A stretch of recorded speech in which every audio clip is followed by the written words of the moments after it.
কলার ভিতরে ডিম দিয়েই দেখুন ম্যাজিক। বাসায় অনেক সময় অনেক কলা নিয়ে আসলে দেখা যাচ্ছে কলাগুলো কালো হয়ে যায়, খাওয়া হয় না। তখন কলাটাকে ফেলে না দিয়ে এইভাবে একটা মজার নাস্তা তৈরি করে নিতে পারেন। এই যে আমি এখানে 3টা কলা নিয়েছি, কলাগুলো ছুলে প্রথমে বাটির ভেতরে নিয়ে নিচ্ছি। একে একে এখন আমি ডিম ভেঙে দিয়ে দিব। এখানে আমি 2টা ডিম ভেঙে দিয়ে দিচ্ছি। অনেক সময় না ডিমের কারণে একটা ডিমের গন্ধ লাগে, ঠিক এই জন্য আমি দিয়ে দিলাম 2টা এলাচ। আপনি চাইলে এখানে এলাচ গুঁড়া বা ভ্যানিলা এসেন্সও দিতে পারেন। স্বাদ মতো চিনি, এখানে আমি 1/3 কাপ পরিমাণ চিনি দিয়েছি।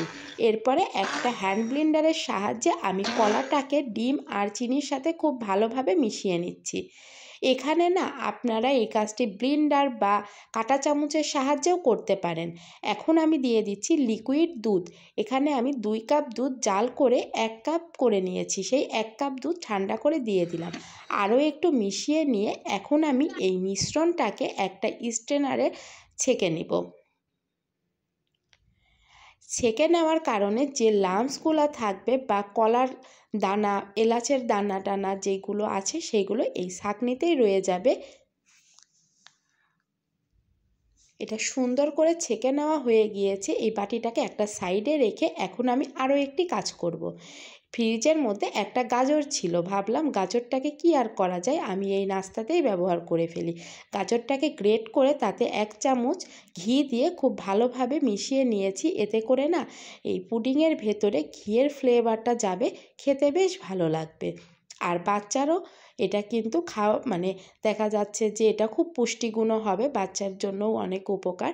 এখন আমি এই ক্যারামেল করা বাটির মধ্যে এই মিশ্রণটা দিয়ে দিব। আচ্ছা, ক্যারামেলের মধ্যে না আমার হাত থেকে প্রথমেই কিছুটা মিশ্রণ পড়ে গিয়েছিল। মিশ্রণটা দিয়ে এখন আমি একটা ফয়েল দিয়ে আটকিয়ে নিলাম। হাতের কাছে ফয়েল না থাকলে একটা ঢাকনা দিয়েও ঢেকে দিতে পারেন। তারপরে একটা পাতিলের ভেতরে পানি দিয়ে তার ভেতরে একটা স্ট্যান্ড দিয়ে এটাকে আমি 40 মিনিটের জন্য ঢেকে দিলাম। আর ঢাকনায় কোনো ছিদ্র থাকলে অবশ্যই বন্ধ করে দিবেন। তারপরে ফয়েল পেপারটা সরিয়ে নিয়ে 40 মিনিট পর চেক করে নিচ্ছি, দেখেন কোনো লাম্পস আসেনি, তার মানে এটা একদম পারফেক্টলি হয়ে গিয়েছে। ঠান্ডা করে এখন আমি মোল্ড আউট করে নিব। এইটা খেতে কিন্তু বেশ ভালো ছিল, আবার বাচ্চাদের জন্য এটা অনেক বেশি পুষ্টিকর, যেহেতু গাজর, কলা, ডিম আছে, আবার সাথে দুধটাও আছে। দেখেছেন কত সুন্দর হয়েছে। এই আকর্ষণীয় নাস্তাটা পেলে কিন্তু বাচ্চারা খুব মজা করে খাবে, বুঝতেই পারবে না এটার মধ্যে কি দেওয়া আছে।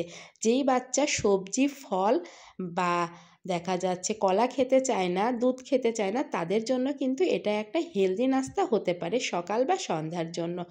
এমনকি মেহমানদারিতেই কিন্তু ডেজার্ট হিসাবে এটা দিতে পারেন, অনেক বেশি ইউনিক।